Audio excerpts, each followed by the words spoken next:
Heading डालो pH calculation for mixture of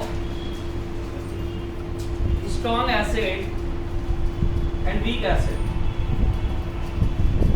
कल कौन सा कराया था मैंने आपको? Mixture of strong acid. कल स्ट्रॉन्ग और वीक का कराया था क्या? ऐसा स्ट्रॉन्ग एसिड और वीक। क्वेश्चन कितने कराए थे? एक दो वो कौन कौन से कराए थे? ऐसे देखिए मतलब एक ही क्वेश्चन कराया था ना। आंसर क्या था? 1 - log 2। सर अल्फा कैलकुलेट करना था सर। मतलब 10⁻⁴। हाँ चलो वही कॉन्सेप्ट है, मुझे लगा नहीं पता है। ठीक है, क्वेश्चन लिखिए इसी में। हेडिंग डाल दी कोई बात नहीं, सेम हेडिंग है ना। उसके सामने लिख लो day 2। हाँ मतलब सेम डे का कॉन्सेप्ट। तो ऐसा हेडिंग से कंफ्यूज मत हो जाना कि ये अलग हेडिंग है वो अलग हेडिंग है। दोनों हेडिंग सेम है, कल ही हेडिंग डलवा दी थी ये। क्वेश्चन लिखिए इन अ बीकर, हाथ में नहीं कॉपी में लिख। इन अ बीकर 0.2 m, किसका नाम लिखा है तूने? आसिम का। सर आसिम का लिखा सर। 0.2 m CH3COOH। कंटिन्यू करो। इन a beaker 0.2 m CH3COOH and 2 × 10⁻⁶ m HCl are taken. Ka is equal to 2 × 10⁻⁵. Ka is equal to 2 × 10⁻⁵। ठीक है, देखो सबने लिख लिया है। सबसे पहले क्राइटेरिया डिसाइड कर लो कि इस टाइप के क्वेश्चन कैसे कैसे बन सकते। तो पहला क्वेश्चन हमने किया था, उसमें क्या चीज थी? दोनों की कंसंट्रेशन सेम थी। और इस क्वेश्चन में हमने क्या किया है? दोनों की कंसंट्रेशन में डिफरेंस रखा है ना।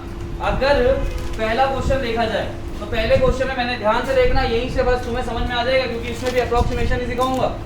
और दूसरा ऑप्शन तुम्हारे सामने है हमेशा के लिए, कौन सा है? फिर तुम्हारी चॉइस है क्वाड्रेटिक हर केस में। उससे बचना चाहते हो तो ध्यान से देखो।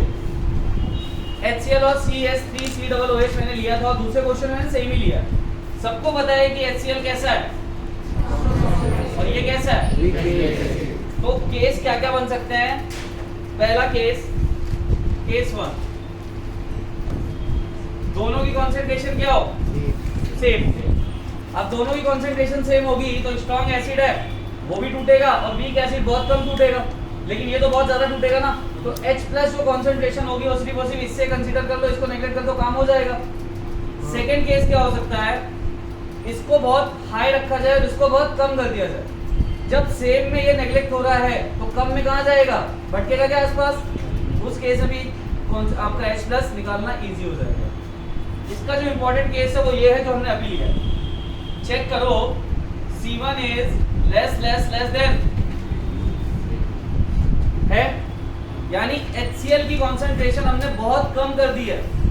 किसके कंपैरिजन में? CH3COOH के। मुझे एक बात बताओ, मेरे पास 1 लीटर का सॉल्यूशन है, मैंने उसमें HCl की 1 बूंद डाली है। HCl अच्छा खासा टूटेगा, कंसंट्रेशन हाई रहेगी। उसी को मैं मान लेते हैं कि 100 लीटर का मैंने एक कंटेनर लिया, उसमें 1 बूंद डाल दी, तो HCl तो पूरा टूट रहा है, लेकिन क्या कंसंट्रेशन ऑफ H+ वहां पे बहुत ज्यादा होगी? तो क्या वो वीक एसिड की तरह एक्ट करने लग गया? यानी इस केस में किसको नेगलेक्ट करना है ये हमें सोचना। दोनों तरीके। बस इसमें एक प्रॉब्लम आती है कि इसमें कितने लोगों का ये है कि हमें क्वाड्रेटिक, हमें अप्रोक्सीमेट कैलकुलेशन चाहिए। इसमें क्रॉस चेक करने का एक कॉन्सेप्ट आएगा, बिना क्रॉस चेक किए तुम सॉल्व नहीं करोगे, है ना। बट जितना भी हो क्रॉस चेक कर लो, कुछ भी कर लो, तुम्हारे क्वाड्रेटिक से तो बहुत कम टाइम लगने वाला है। क्लियर है? अब हमारे दिमाग में सबसे पहले आ जाना चाहिए कि C1 is less than C2। इसका मतलब C1 के कंपैरिजन में अब इसको सीधा नेगलेक्ट करना तो गलत हो गया। याद है जब हमने एक केस लिया था 10⁻⁶ से बड़ा और 10⁻�6 से छोटा, तो हमने H2O के H+ को कंसीडर किया था। क्यों किया था? क्योंकि कंसंट्रेशन बहुत कम हो गई, तो कंसीडर करना पड़ा ना। यहाँ पे हमने क्या लिया? कंसंट्रेशन 2 × 10⁻�6। क्या कंसंट्रेशन है? बहुत कम है। उसके रेस्पेक्ट में ये 0.2 है। तो मान लो अगर ये टूट भी रहा है पूरा, तो कॉन्सेंट्रेशन तो ऑलमोस्ट सेम आएगी, या फिर मतलब सेम तो हम नहीं बोल सकते, बट नेगलेक्ट तो नहीं हो सकता है। कब नेगलेक्ट होता है? जब बराबर हो। समझ में आया कैसा क्वेश्चन लिया आपने, क्या करने वाला है? ठीक, चलिए। तो केस आपको लिखना है तो लिख सकते हो, लिखना क्या है समझ लो, है ना। वो क्वेश्चन का सेकंड केस है। सबसे पहली चीज लिखो, पार्ट ए, कैलकुलेट पीएच।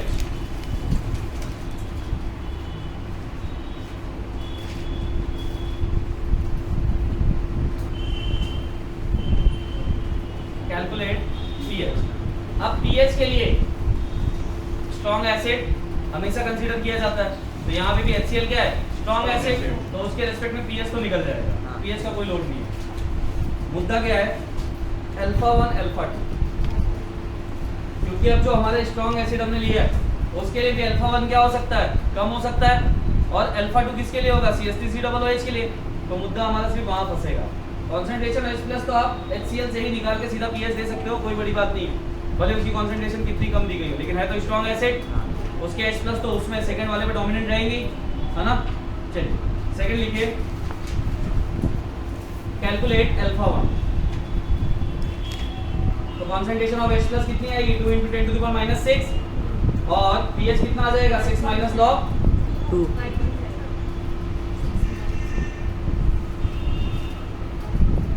तो अभी आपको मैं बताऊंगा इसका pH कैसे निकाल सकते हैं। चलो पहला वाला उसको कुछ लिखना मत, सीधा हम कहाँ से क्वेश्चन स्टार्ट कर रहे हैं, अब स्टार्ट कर रहे हैं। पीएच वगैरह कुछ भी मत लिखना। पहली रिएक्शन लेते हैं, कौन सी रिएक्शन है? CH3COOH gives out CH3COO- plus H+। कितने लोग T = 0 और T = इक्विलिब्रियम पे इसकी इक्वेशन लिख सकते हो? लिखिए, कितना दिया हुआ है? 0.2 दिया हुआ है, और H+ कितना दिया हुआ है? H+ कितना लोगे मुझे इतना बता दो। 0 लोगे 2 × 10⁻⁶, 2 × 10⁻⁶, है ना, क्योंकि H+ कॉमन आयन इफेक्ट तो यहाँ पे भी है ना, HCl भी है साथ में, तो H+ की कॉन्सेंट्रेशन दी हुई है तुम्हें।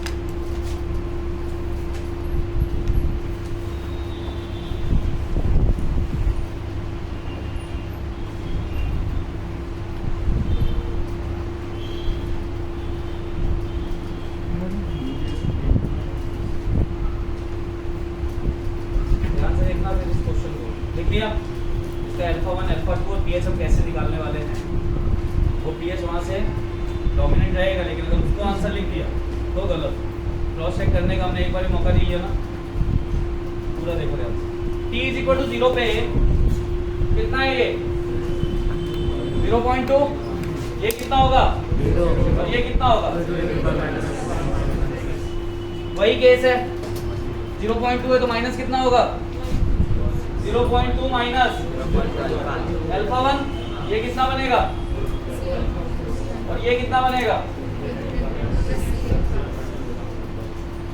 यहां से क्वेश्चन को अब चेंज करना। अभी तक हम हर केस में क्या कर रहे थे? इस वाले टर्म को सीधा सीधा नेगलेक्ट कर रहे थे, सीधा नेगलेक्ट कर रहे थे ना, क्योंकि अल्फा 1 इज लेस देन 1। कब? जब दोनों की कॉन्सेंट्रेशन सेम थी और हमें पता था कि HCl ज्यादा डोमिनेंट होने वाला है, बट यहाँ पे कॉन्सेंट्रेशन में बहुत डिफरेंस है, तो हमारे पास नेगलेक्ट करने के लिए यहाँ तो फिक्स है, यहाँ तो ये टर्म नेगलेक्ट हो जाएगी, बट यहाँ पे हमारे पास दो टर्म है। अब बिना अल्फा 1 के हम इसको कंपेयर कर सकते हैं क्या कि दोनों में से बड़ा कौन है और छोटा कौन है? तो हम दो केस लेके चलते हैं। पहला तो जो हमने पढ़ा था वही लेते हैं और उससे क्रॉस चेक करेंगे, तो मैं इसको नेगलेक्ट कर देता हूँ। तो क्या आया फाइनली? इक्विलिब्रियम पे क्या आया? 0.2। ये कितना आया? अल्फा 1, और ये कितना आया? 2 × 10⁻⁶।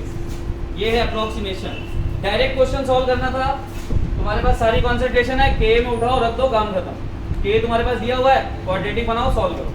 यानी मैं वो भी बता देता, इस क्वेश्चन को यहीं से खत्म कर सकते थे हम। अगर मैं K = लिखूं तो K कितना दिया हुआ है? = concentration of into 2 × 10⁻⁶ plus 0.2 alpha 1 divide by 0.2 minus, या फिर 0.2 1 माइनस, क्या क्वाड्रेटिक बनती हुई दिख रही है? फिर इसको पूरा सॉल्व करो, अल्फा 1 आ जाएगा, अल्फा 1 आ जाएगा, तुम्हें K और C का रिलेशन पता है, कॉन्सेंट्रेशन आ जाएगी, H+ निकाल सकते हो, सब निकाल के पीएच दे सकते हो डायरेक्ट। ये है पहला मेथड, इसमें कोई अप्रोक्सीमेशन नहीं है, बट क्वाड्रेटिक है और क्वाड्रेटिक सॉल्व करना पड़ेगा। तो ये तो हर क्वेश्चन का लॉजिक है, क्वाड्रेटिक बनेगा, सॉल्व करो, खत्म। बट इससे बचने के लिए, इतनी बड़ी इक्वेशन को सॉल्व करके अपना टाइम खराब करने से बचने के लिए जो तरीका यहाँ दे रहा हूँ वो देखो। ये कॉन्सेंट्रेशन मिल गई, हम इसको उठा के के में रखते हैं। के कितना है? 2 इंटू इज इक्वल टू कितना हो जाएगा? 2 into 10 to the power -6 into 0.2 alpha 1 upon alpha 1 कितना आ रहा है? सॉल्व करने में कितना आएगा? 10 और 10 आ रहा है अल्फा 1, तो परसेंटेज कितना आएगा? 100 या 1000? 10 आ रहा है अल्फा 1, 1000%। हमने लिमिट क्या रखी थी अल्फा की? अल्फा इज, और आर कितना आ रहा है? 1000%। तो क्या ये लॉजिक सही है? गलत है। इसका मतलब इतना तो आना ही नहीं चाहिए। अल्फा 10% से कम आएगा तो हम अप्रोक्सीमेशन यूज कर सकते थे, और इससे तो बहुत ज़्यादा 1000% है, इसका मतलब ये अप्रोक्सीमेशन हमारा गलत है। अब यहाँ से अगर मैं कैलकुलेट करने चलूँ तो ये क्या आया है? अल्फा 1। अल्फा 1 आने के बाद हम क्या निकाल सकते हैं? कॉन्सेंट्रेशन ऑफ H प्लस कितनी है? 2 into 10 to the power -6 plus 0.2 alpha 1। अगर रख के देखूँ मैं इसको यहाँ पे तो वैल्यू में बहुत डिफरेंस आ जाएगा, है ना? और ये वैल्यू बहुत बड़ी निकल जाएगी। तो तुमने इसको नेगलेक्ट कैसे कर दिया इसके रेस्पेक्ट? ये डाउट आ गया? समझ में आ रहा है क्या बोल रहा हूँ? तो पहला केस हमने इसको नेगलेक्ट किया, हमारा परसेंटेज बहुत हाई आ रहा है, हम गलत हो गए। सेकेंड केस में अब क्या करेंगे? इस टर्म को नेगलेक्ट ना करके हम किसको नेगलेक्ट करने जा रहे हैं? इस टर्म। और अब निकाल के देखते हैं अल्फा 1 कितना आएगा। तो के ए यहाँ पे बोर्ड दिख रहा है, इससे कल की क्लास में कॉर्नर नहीं दिख रहा था। 2 into 10 to the power -5 is equal to कितना हो जाएगा? 0.2 alpha 1 plus sorry into 0.2 alpha 1 divide by 0.2, यही आएगा। और यहाँ से आपको अल्फा 1 कितना दिख रहा है? पहले सॉल्व किया हमने 10 टू द पावर -4, यह था कल सॉल्व। कितना आ रहा है? इसका मतलब परसेंटेज में निकालो तो परसेंटेज कितना होने वाला है? सॉरी ये आएगा 10 टू द पावर -6 सॉल्व करना, और परसेंटेज में निकालूंगा तो आएगा 10 टू द पावर -4। कल ही हमने कैलकुलेशन किया है इसका सेम टर्म का, 10 टू द पावर -4%। 4 ही तो आएगा, 6 कैसे आएगा सर? कल कितना लिखवाया था? मैं तो उस हिसाब से लिख रहा हूँ सर उधर से कैलकुलेशन अल्फा कितना आया था? -4। ठीक, अल्फा आया -4, कैसे -4 आया था? यानी 0.000 परसेंटेज आया था ना, 0.0001%। सर उधर से ही तो पता चल रहा है ना, वो पॉइंट टू फ्रेंड सर उधर 10 -2 आएगा सर, वो 2 आता अल्फा ना सर, 10 टू द पावर -2 आता 10 टू द पावर -4 आ रहा है सर, -2 -2 वो अल्फा स्क्वायर हो जाएगा सर। परसेंटेज आ रहा है ना -2, नहीं, अल्फा 10 टू द पावर -2 हाँ उधर से और कैलकुलेशन 10 टू द पावर -4%। ठीक, 2 सेकंड। 1% आएगा फिर। हाँ 10 टू द पावर -2 आएगा, वही तो सर।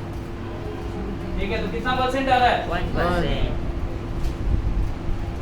इसका मतलब ये लॉजिक हमारा सही है, दोनों में से सही है। अब ये सही है तो क्या हुआ? नेगलेक्ट किसको करना था? इस टर्म को। और अभी तक हम किसको कर रहे थे? इस टर्म को। तो यहाँ पे ये चीज क्रॉस चेक करनी है कि ये टर्म नेगलेक्ट होगी या ये टर्म नेगलेक्ट होगी, बस और कुछ नहीं करना। फिर क्वेश्चन का सेम मैनर है। वहाँ पे कैसे करती वो? वहाँ पे अल्फा 1 इज लेस देन 1। हमने एसिड कौन सा लिया? इसके लिए चेंज थोड़ी ना हो जाएगा, हमने HCl थोड़ी लिया तो अभी वीक एसिड है, और उसके लिए अल्फा क्या होगा? Less than 1। तो वहाँ तो सीधा हमें नेगलेक्ट कर दिया, वहाँ कोई दिक्कत नहीं है। यहाँ प्रॉब्लम थी कि इन दोनों में से कौन सी टर्म नेगलेक्ट होगी। पहले हमने ये करके देखा, अल्फा कितना आया? 10% से ज़्यादा 1000%। और जब हमने इसको नेगलेक्ट किया तो अल्फा कितना आया? 1%। तो इसका मतलब ये वाला कैलकुलेशन हमारा सही है। अब इसके बाद क्वेश्चन वही मैनर में चलेगा जो कल था। निकाल लोगे अभी? मतलब सर हर क्वेश्चन में ऐसे 2 बार करना पड़ेगा? हाँ, ऐसे 2 बार चेक तो करना पड़ेगा, क्योंकि हमें अल्फा 1 अगर पता रहे तो नहीं करना पड़ेगा, तो हम दोनों कंपेयर कर लेंगे। समझ में आया? नीचे जाइए, नीचे सेकंड फ्लोर पे, नीचे वाले फ्लोर पे जाइए। ठीक है 1%। हाँ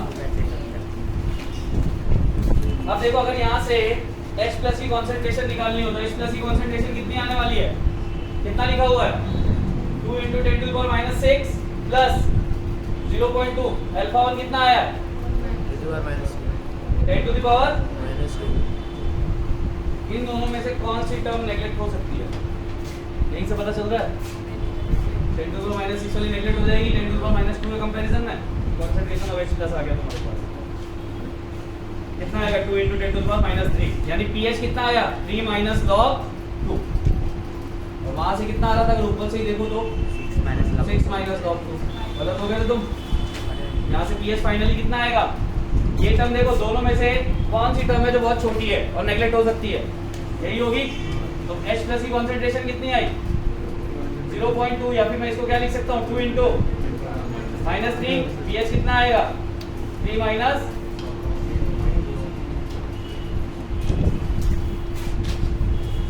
क्लियर है। और अगर 1000% रखते हो तो भी रख के देख लो, फिर तुम्हारा क्या होगा सोच लो। तो क्लियर है, यही पे क्वेश्चन खत्म कर देना। और कितना टाइम लगा इसको सॉल्व करने में, ये तो मैंने इसको इतना डिफाइन करके किया। आप सोचो तुम कर रहे होते कितना टाइम लगता, या मैं सिर्फ सॉल्व कर रहा होता मुझे कितना टाइम लगता 1-2 मिनट, है ना। सब कुछ करके और एक बार क्वाड्रेटिक से तो घर जाके सॉल्व कर लेना और देखना कितना टाइम लगने वाला है। तो भाई सिंपल सी बात है, अप्रोक्सीमेशन में अगर पकड़ है तो चैप्टर हाथ में, वरना क्वाड्रेटिक तुम्हारे लिए बेस्ट ऑप्शन है। हर बार क्वाड्रेटिक बनाओ, सॉल्व करो, खत्म करो।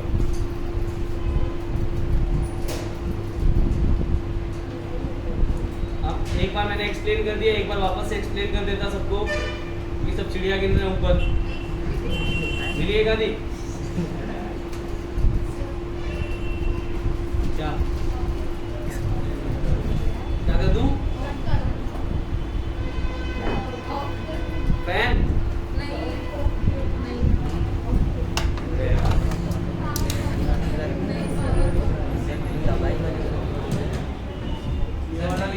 ये नहीं सर, आराम से वीडियो चल रहा है कर रहा हूँ मैं, बस इसको एक्सप्लेन कर देता।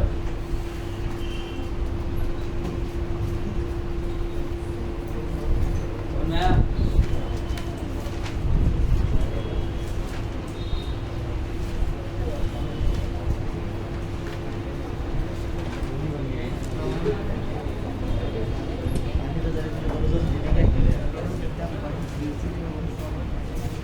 नोट कर लिया सबने, फिर से ध्यान से देख लो एक बार सब लोग, इंपॉर्टेंट कॉन्सेप्ट है, फिर से समझा रहा, पूरा क्वेश्चन एक साथ समझा रहा। सबसे पहले क्वेश्चन पढ़ लो तब तक सब लोग, क्या क्या दिया हुआ है।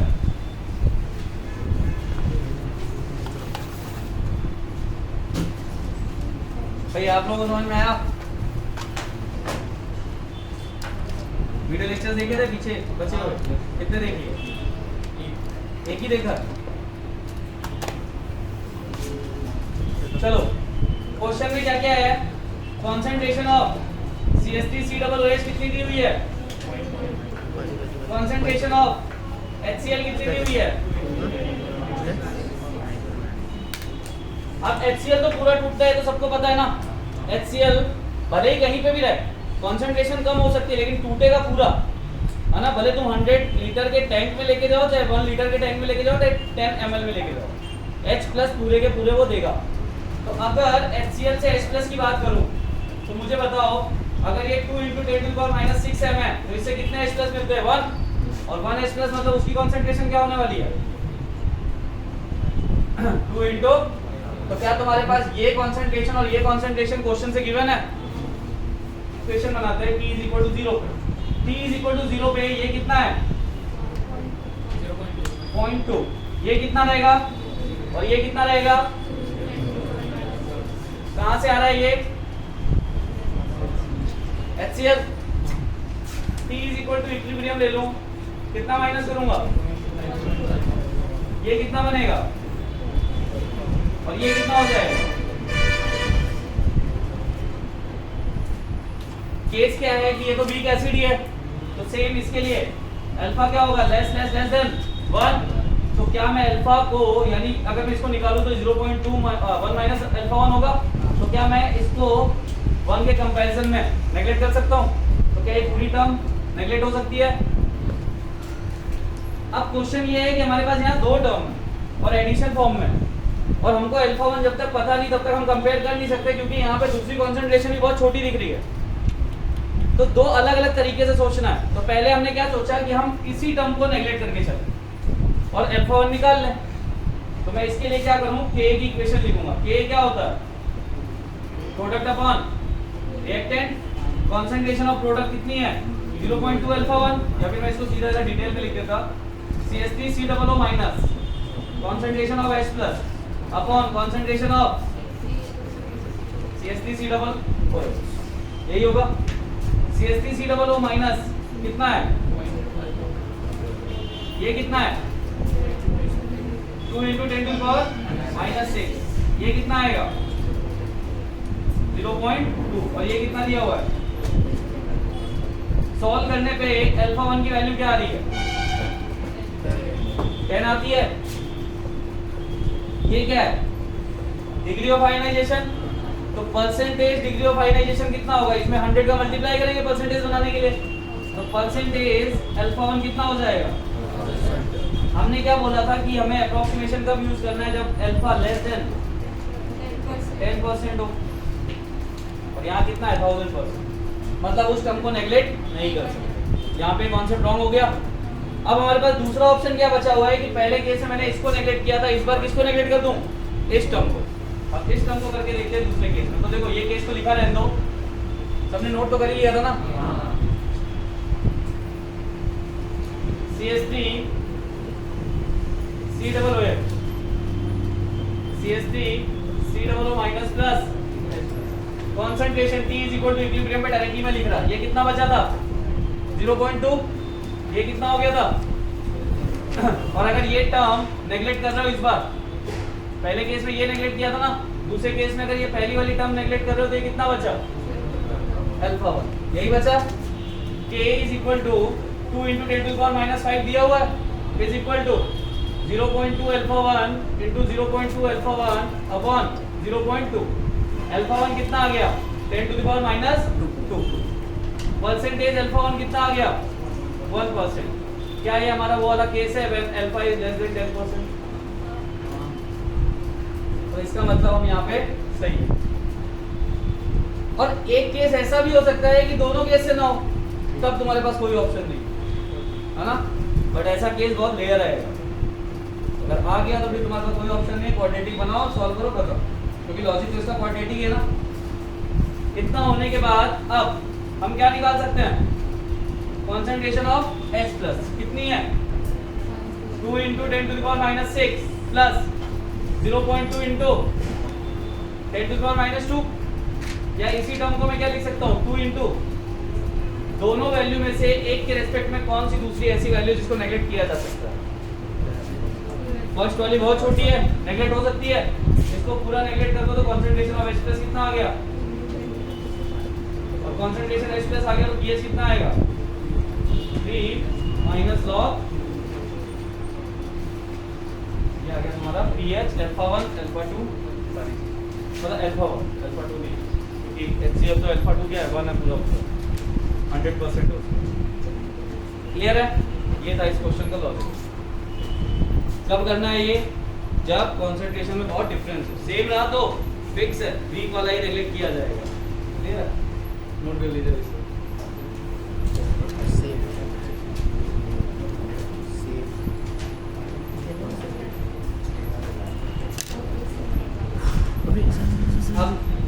अब आएगा इसका सबसे बड़ा क्वेश्चन। बड़ा मतलब बड़ा, डिफिकल्ट नहीं, मतलब लेंथ बड़ी हो जाएगी और क्वेश्चन की। कब हो सकती है कि मैं स्ट्रॉन्ग और वीक एसिड तो लूं, लेकिन एक लूं मोनोप्रोटिक और दूसरा ले लूं डायप्रोटिक या ट्राइप्रोटिक। अब डायप्रोटिक ट्राइप्रोटिक के लिए आपको क्या करना पड़ेगा? अल्फा 1 अल्फा 2 अलग अलग कैलकुलेट करना पड़ेगा। याद है C अल्फा 1 अल्फा 2 अल्फा 3, तो वो लॉजिक बड़ा हो जाएगा, बाकी कॉन्सेप्ट सेम ही रहेगा। करें वो क्वेश्चन? कितना स्टार्ट करोगे? चलिए लिखिए। और ये क्वेश्चन तुम्हें खुद से करना है, ठीक है? एक मिनट, पहले तुम, पहला ट्रायल तुम्हारा, दूसरा मेरा। चलो लिखो। अब बीकर कंटेन्स, कितने लोगों को ये क्वेश्चन समझ गया भाई? सही से बता दो ईमानदारी के साथ, समझ में आ गया ना क्या करना है भाई? दो ऑप्शन रहेंगे, दो में से दोनों को एक एक बार करके देख लो, फिर अल्फा का परसेंटेज मिल जाता है। 10% से कम हुआ तो हम सही चल रहे हैं, नहीं हुआ तो हम गलत चल रहे हैं। इन केस दोनों में ही 10% से ज्यादा है तो फिर कोई ऑप्शन नहीं है, क्वाड्रेटिक बनाओ, सॉल्व करो। कितना टाइम लगेगा? 1-2 मिनट का ऊपर नीचे होगा, है ना? और क्वाड्रेटिक अगर अच्छे से आता हो तो बचा लोगे वहां से। अब beaker contains 0.1 m HCl and 0.1 m H2S solution.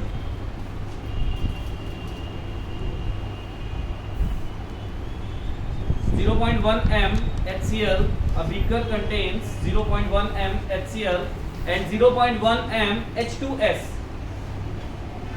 solution. ठीक है? Ka1 for H2S, Ka1 for H2S is equal to 10 to the power minus 7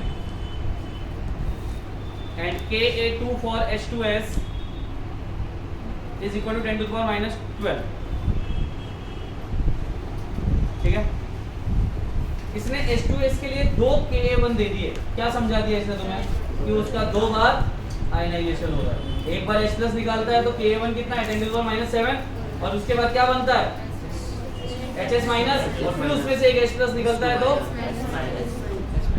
question का लेवल पहले ही बता चुका हूँ, वो माइनस नेगेटिव आयंस की कंसंट्रेशन भी निकलवा सकता है ना? बट यहाँ पे हम क्या करेंगे? 3 चीजें निकालेंगे, pH, अल्फा 1, अल्फा 2। तो pH बताओ मुझे, pH कैसे निकलेगा?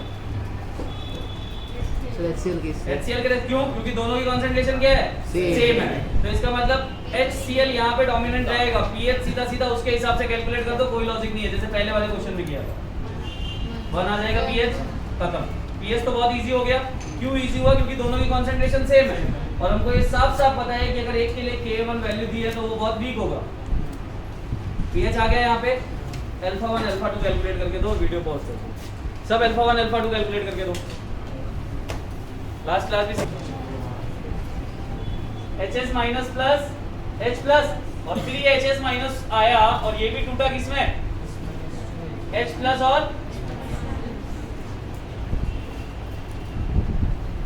यहाँ तक दिक्कत है?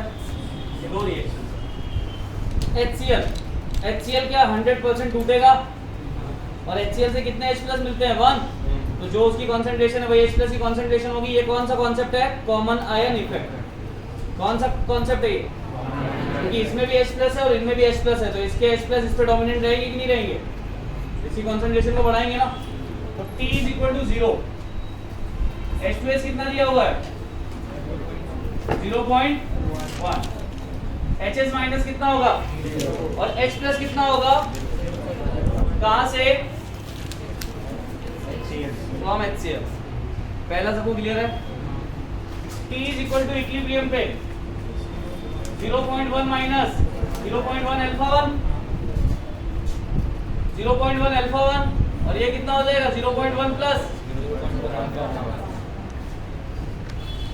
कैसा एसिड है? स्ट्रॉन्ग या वीक? तो क्या अल्फा 1 इज लेस देन 1? ये पूरी टर्म और ये पूरी टर्म नेगलेक्ट हो चुकी है। कर दोगे ना भाई? इसको देखो, अगर मैं इसको लूं तो ये क्या होने वाला है? यार ध्यान से देखो, क्यों नेगलेक्ट कर रहा हूँ? 0.1 कॉमन ले लूंगा तो क्या आ जाएगा? 1 माइनस अल्फा 1। ये कितना आ जाएगा? 0.1 अल्फा 1 और इसको भी कॉमन ले लूं तो ये कितना आ जाएगा? 1 प्लस अल्फा 1। अल्फा 1 की वैल्यू 1 से बहुत कम है, तो क्या 1 minus alpha 1 and 1 plus alpha 1 को अप्रोक्सीमेट हम 1 मान लेंगे? मानेंगे कि नहीं? तो ये पूरी टर्म हमने 1 मान ली, तो क्या बचा? 0.1 अल्फा 1 और 0. यानी यहाँ पे फाइनली क्या बच रहा है? ये 0.1 ही बचेगा, 0.1 अल्फा 1 बचेगा और ये 0.1 बचेगा। Ka1 कितना दिया हुआ है? -7 इज इक्वल टू, प्रोडक्ट में कौन कौन है? ये दोनों प्रोडक्ट में, तो 0.1 into 0.1 alpha 1 upon alpha 1 is equal to 10 to the power -6। यानी percentage alpha 1 is equal to 10 to the power -4। अब इस क्वेश्चन को बड़ा कैसे कर सकता था? वो तुमसे HS माइनस की कंसंट्रेशन पूछ सकता था। साफ साफ दिख रहा है 0.1 अल्फा 1 है, अल्फा तुमने कैलकुलेट कर लिया, कितना हो जाता? 0.1 इंटू 10 टू द पावर -6 फिर -5 है। -7 हाँ। यही होता, उसकी कॉन्सेंट्रेशन निकल गई। पहला क्वेश्चन खत्म हो गया। ये थी सेकेंड इक्वेशन। अब HS माइनस की concentration T is equal to 0 पे कितनी है? 0.1 अल्फा 1। H प्लस कितना है? 0.1 प्लस क्योंकि हमने इसको नेगलेक्ट कर दिया ना। S माइनस 2 कितना हो जाएगा? इक्विलिब्रियम पे 0.1 अल्फा 1 में से कितना माइनस होगा? 0.1 अल्फा 1 और इसका डिग्री ऑफ आयनाइजेशन क्या होगा? अल्फा 2। तो 0.1 अल्फा 1 से 0.1 अल्फा 1 अल्फा 2 माइनस होगा। ये कितना बनेगा? 0.1 प्लस अल्फा 2 और ये कितना बनेगा? 0.1 अल्फा 1 अल्फा 2। अब अल्फा 1 ऑलरेडी बहुत कम था, उसके रेस्पेक्ट में अल्फा 2 और कम है, तो क्या मैं इस पूरी टर्म को नेगलेक्ट कर सकता? इसके रेस्पेक्ट में कर सकता, और इधर से इस पूरी टर्म को नेगलेक्ट कर सकता। समझ में आ रहा है कि नहीं? अल्फा 1 वैसे ही वीक एसिड है, वीक एसिड का अल्फा 1 तेरे दिमाग के बाहर जा रहा है। ये वीडियो प्ले किया था, ठीक है? तो क्या ये दोनों टर्म नेगलेक्ट हो सकती है? ये नहीं होगी। यहां से हमें निकालना है K2 के लिए, तो K2 कितना था? 0.1 अल्फा 1 अल्फा 2 इंटू 0.1 अपॉन कितना आएगा? अल्फा 2 कितना आएगा?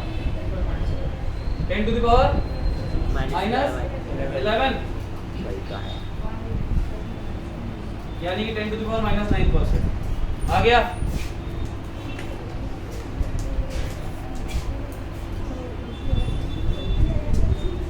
समझ में आया?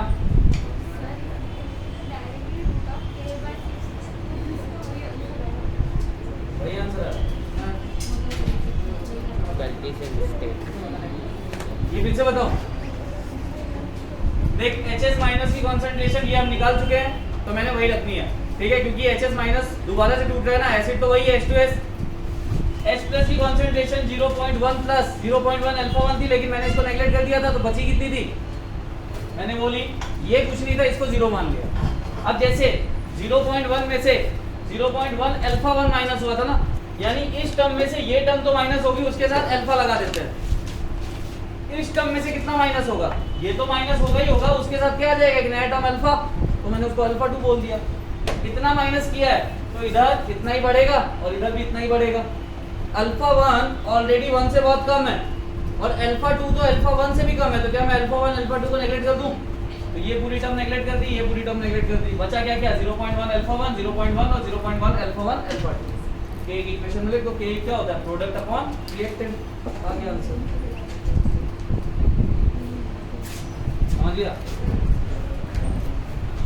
अगर मुझे इसके लिए पीएच निकालना होता, तो देखो HCl है और H2S, दोनों में से स्ट्रॉन्ग कौन है? HCl। बट क्या कॉन्सेंट्रेशन में गैप है? नहीं। कॉन्सेंट्रेशन में गैप होगा तो पीएच निकालना सिखा दिया तुमको प्रीवियस क्वेश्चन में। जब गैप नहीं है तो concentration of H plus total क्या होनी चाहिए थी? Concentration H plus from HCl plus concentration H plus from. तुम्हें लगता है इसके रेस्पेक्ट में टिक पाएगा? तो इसको सीधा सीधा नेगलेक्ट कर देंगे। कॉन्सेंट्रेशन H प्लस कितनी दी हुई है? 0.1। किस क्या लिख सकते हो इसको? पीएच कितना आ जाएगा? 1 माइनस log 1 0 होता है। स्ट्रॉन्ग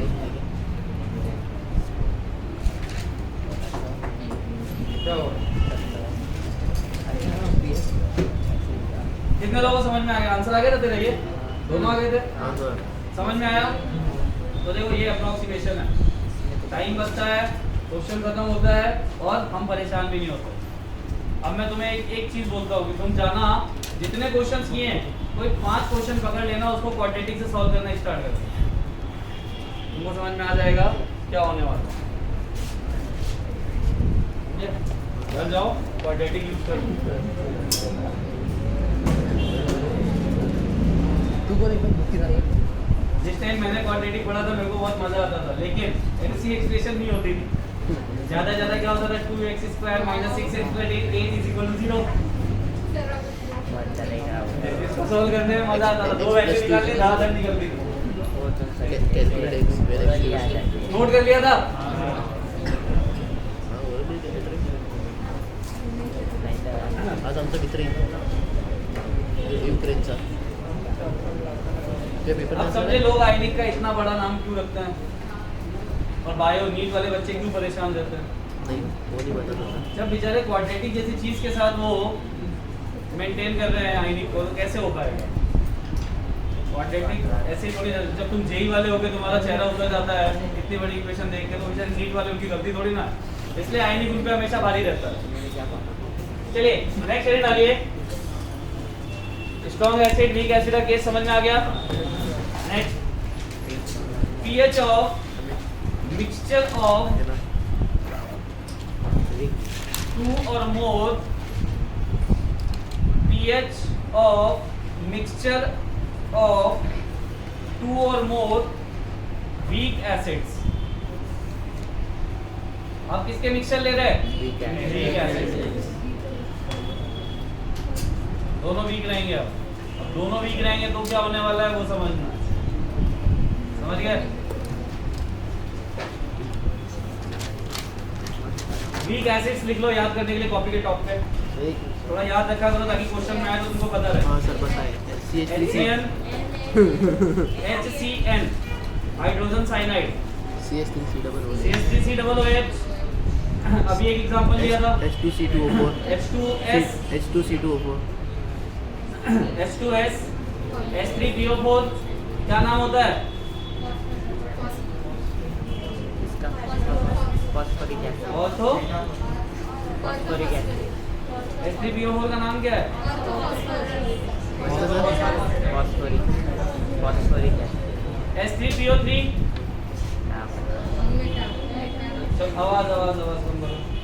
HCN पहला, CH3COOH दूसरा, H2S तीसरा, H3PO4 चौथा, H3PO3 पांचवा, H2C2O4 क्या नाम होता है? Oxalic acid. ठीक है। H2CO3 कौन सा एसिड है? Carbonic acid. किसका मिक्सचर होता है? Carbon dioxide H2O water plus CO2। Sir ऐसे ही क्वेश्चन था सर और एक होता है HOCN। HOCN भी लिखवाया था।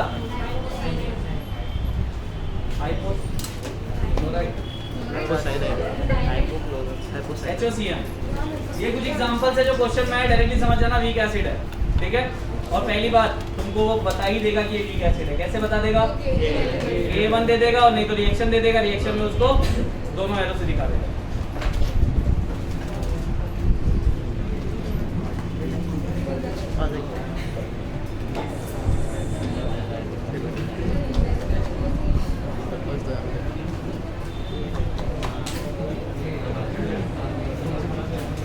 चलो इसके लिए फॉर्मूला लिखो। concentration of H plus is equal to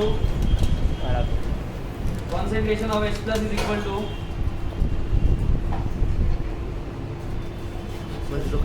concentration of H plus is equal to under root C1 KA1 plus C2 KA2 और एक से ज्यादा रहे तो जितने भी रहेंगे CN KAN। ये concentration of H plus का निकालने का फॉर्मूला है। और H प्लस अगर निकल गया तो pH निकल जाएगा।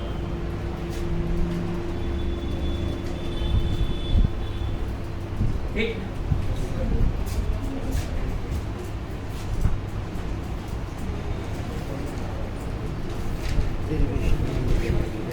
कौन कौन से एसिड लिए थे मान लेते हैं हम इसके लिए इस इक्वेशन को कैसे लेके आते हैं उसके लिए डेरिवेशन देख लो। इसको जरूरत हो वही देखना, बाकी सब लोगों को फॉर्मूले पे फोकस करना है। ये फॉर्मूला होता है दो वीक एसिड्स के लिए। मान लेते हैं हमारे पास दो एसिड थे, एक था HA और दूसरा क्या था? HB। HA में भी H प्लस है और HB में भी H प्लस है, दोनों में H प्लस है। क्या ये कॉमन आयन इफेक्ट होगा? हाँ सर। अब हमने क्या पढ़ा था कि स्ट्रॉन्ग एसिड का कॉमन आयन इफेक्ट लगता है वीक एसिड पे। हाँ। तो मुझे ये बताओ क्या इनमें कॉमन आयन इफेक्ट चलेगा? चलेगा। चलेगा सर। इसका H प्लस इसको अफेक्ट करेगा, इसका H प्लस इसको अफेक्ट करेगा ही करेगा। कॉमन आयन इफेक्ट यहाँ पे भी होगा।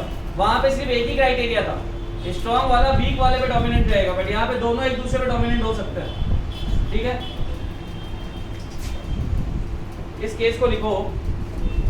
जब ऐसा होगा कि दोनों वीक एसिड के H प्लस एक दूसरे पे डोमिनेंट रहेंगे तो उसको बोलते हैं साइमल्टेनियस इक्विलिब्रियम। Simultaneous equilibrium.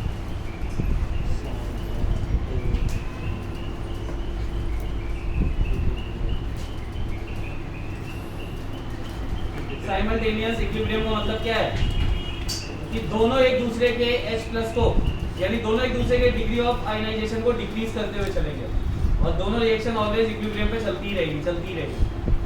इसका H प्लस अगर मान लो इसके साथ ऐड हुआ तो ये क्या करेगा? इसके डिग्री ऑफ आयनाइजेशन को कम करेगा, और इसका H प्लस अगर इसको इफेक्ट डालने लगा तो इसके डिग्री ऑफ आयनाइजेशन को कम करेगा।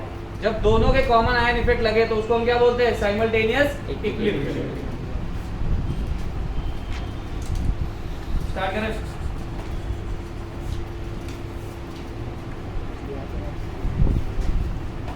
इसको यहाँ लिख लेता है। HP इज इक्वल टू क्या होने वाला है? H plus plus B minus. T is equal to equilibrium पे मैं इसको C1 मान लेता हूँ। कितना मान लूँ? ये दोनों क्या हो जाएंगे? 0 0। T is equal to equilibrium पे क्या होने वाला है? C1 minus C1 alpha. ये कितना हो जाएगा? ये हो जाएगा। अब क्या इसके लिए तुम K की इक्वेशन लगा सकते हो? लगा लोगे? सेम एज इसके लिए निकालो फटाफट। और यहाँ पे भी वही लॉजिक है, वीक एसिड है तो हम क्या बोलेंगे? Alpha 1 is less than 1।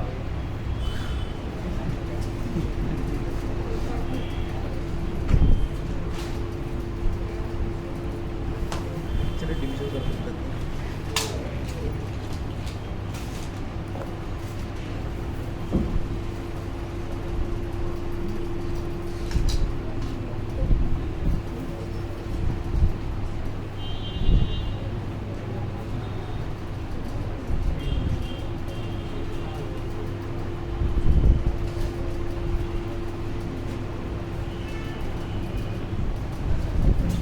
अगर अल्फा 1 लेस देन 1 है तो यहाँ पे क्या हो जाएगा?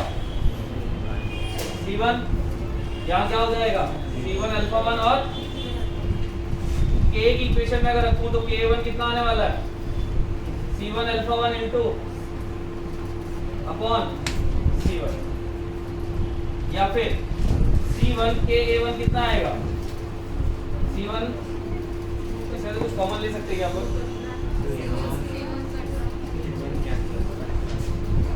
C1 कैंसिल कर रहे हैं, C1 को इधर मल्टीप्लाई करवा दिया। सर एक कट रहा है ऊपर नीचे।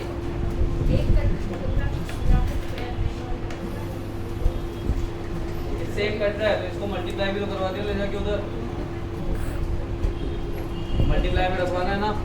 किस हिसाब से बोल रहे हो कट रहा है? अगर काट दिया तो ये C1 नहीं बचेगा ना फिर नीचे, तो मल्टीप्लाई में मान ही जाएगा ना फिर। चलो C1 से एक C1 को उड़ा देते हैं, केवल क्या आएगा? C1 alpha 1।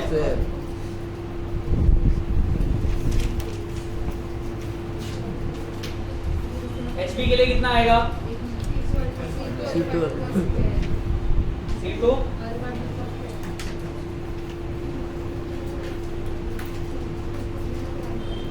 2 सेकंड है, हमसे एक छोटी सी गलती हो गई। रुक जाओ यहीं पे। K1 मत निकालो, कंसंट्रेशन निकाल ली। अब इसके लिए भी निकालो। T इज इक्वल टू 0 पे ये कितना है? दोनों की है। C2 मान ले, हाँ सर। ये कितना है? 0 और T is equal to equilibrium पे कितना आने वाला है? C2 alpha 2। ये कितना होगा? अल्फा 2 इज लेस देन, तो ये कितना हो जाएगा? C2 alpha 2 C2 alpha 2। दोनों की हमने इक्विलिब्रियम पे कंसंट्रेशन निकाल ली। अब प्लस के आएगा सर अगर मैं बात करूं कंसंट्रेशन ऑफ HA कितनी आ रही है? C1 कंसंट्रेशन ऑफ HB कितनी है? C2 concentration of A minus, C1 alpha concentration of B minus, C2 alpha 2 but concentration of H plus तो टोटल के फॉर्म में आएगी ना, C1 alpha 1 plus C2 alpha 2 दोनों की कंसंट्रेशन का एडिशन आएगा ना, तो कितना हो जाएगा? C1 alpha 1 C1 alpha 1 plus, C2 alpha 2 अब तुम दोनों के लिए अलग अलग K और K2 निकालो। अब निकालो K1 यहाँ से, तो H प्लस की कंसंट्रेशन क्या रखने वाले हो तुम? C1 alpha 1 plus C2 alpha 2, क्या हो जाएगा? K1 C1 alpha 1 plus C2 alpha 2 into कितना? C1 अल्फा 1 अपॉन C1, और सेम है इसके लिए क्या हो जाएगा? K2 C1 alpha 1 plus C2 alpha 2 into C2 alpha 2 upon C2। दोनों को सॉल्व करो, दोनों को सॉल्व करो, फाइनली बताओ K1 K2 कितना आ रहा है?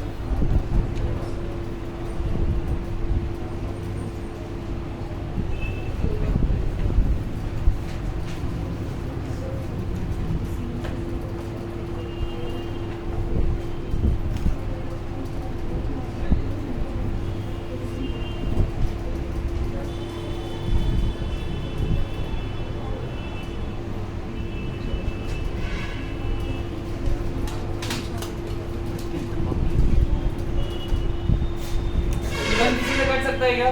हाँ किससे? वो C1 से क्या आ जाएगा? Alpha 1 C1 alpha 1 plus C2, ये बनी इक्वेशन 1। C2 किसी से कट हो सकता है क्या?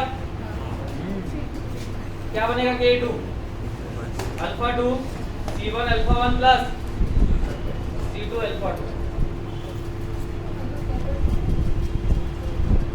अब इक्वेशन 1 और 2 से अगर मैं इक्वेशन 1 में C1 का मल्टीप्लाई कर दूं और इसमें C2 का मल्टीप्लाई कर दूं, तो C1 KA1 plus C2 KA2 की वैल्यू क्या आने वाली है, ये आपको निकाल के बता।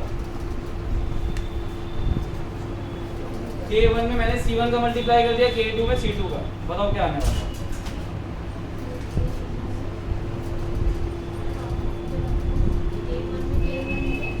C1 का मल्टीप्लाई कर दिया और K2 में C2 का मल्टीप्लाई कर दिया, तो ये क्या आने वाला है? फाइनल इज इक्वल टू क्या आने वाला है? इज इक्वल टू आएगा alpha 1 C1 alpha 1 plus C2 alpha 2 का होल स्क्वायर।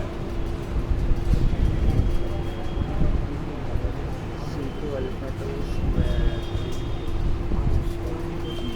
आएगा सर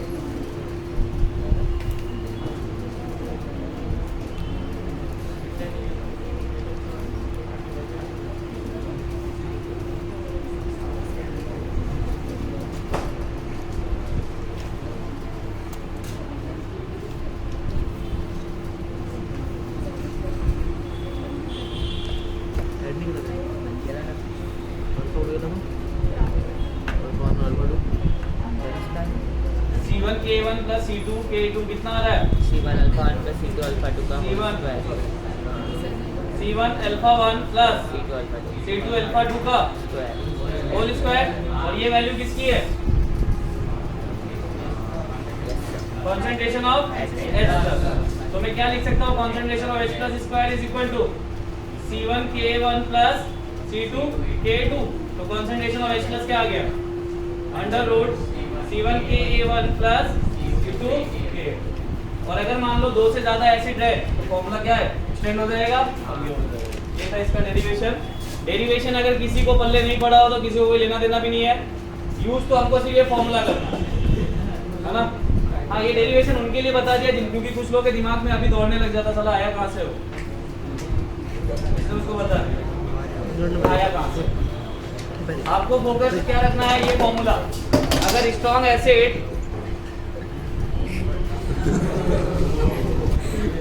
अगर दो वीक एसिड रहे तो दो वीक एसिड केस में ये लगने वाला है, ठीक है?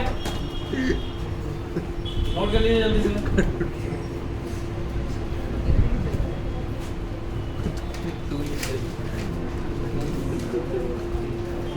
नोट कर लिया? असं दिवस असतो. अब मैं आपको एक चीज और बताता हूँ जिससे आपको थोड़ा सा बुरा सा लगेगा। पहली बात तो डेरिवेशन में इतना दिमाग खपवा दिया आपका। अब दूसरा ये है कि सिर्फ इस फॉर्मूले को यूज करने से क्वेश्चन गलत हो जाता है। सर ये क्या था बताता। सिर्फ इस फॉर्मूले को यूज करने से क्वेश्चन गलत हो जाएगा। वाटर ऐड करते हैं, वाटर कंसीडर करके चलते हैं हम। वाटर कंसीडर करने में भी दो केस है कि कब करना और कब नहीं करना। इतना नोट कर लिया? सबने कर लिया है? चल, सबको समझ में आ गया ना फॉर्मूला कहाँ से आया है? तो मैं घर से भी लेके आया।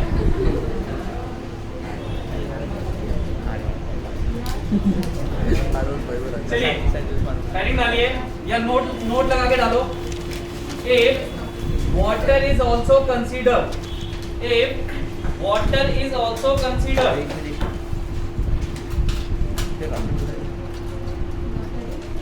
also considered,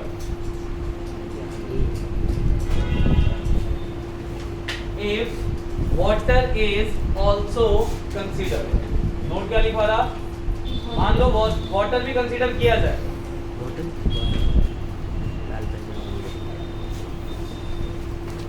तो क्या वाटर भी H+ देता है ना? तो क्वेश्चन तुम्हें देगा नहीं कि वाटर कंसीडर करना है, वो मैं तुम्हें बताऊंगा एक तरीका कि कब वाटर कंसीडर करना है कब नहीं करना। तो कंसंट्रेशन ऑफ H+ टोटल क्या हो जाएगा? C1 Ka1 plus C2 Ka2 plus CH2O into KH2।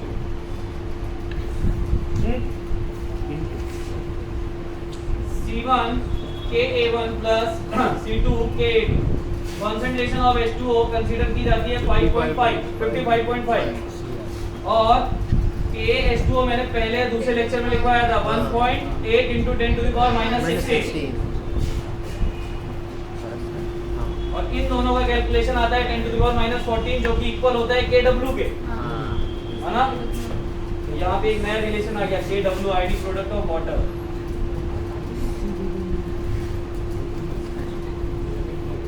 Plus 10⁻⁻14 और यहाँ साइड में एक बार लिख लेना that KW is 10⁻⁻14। Concentration of H+ यानी एक्चुअल फॉर्मूला ये रहेगा।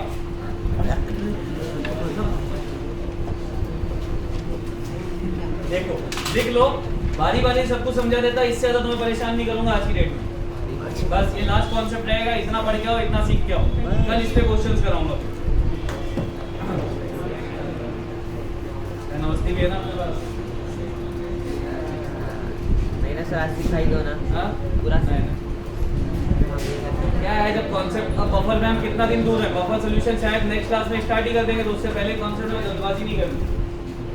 और बफर क्या है? बफर अपने आप में एक बड़ी चीज है। बबल नहीं, बफर सॉल्यूशन। अबे तुला माहिती आहे, तुला सांगितलं का मी ते जे युक्रेनवर विवरण जातं आमच्या सोबतच आहे ते घरासोबत त्याने तोच विवरणला। नोट कर लिया? नहीं सर एक मिनट। अब एक सीधा सा लॉजिक बता रहा और उसे ध्यान से देखो।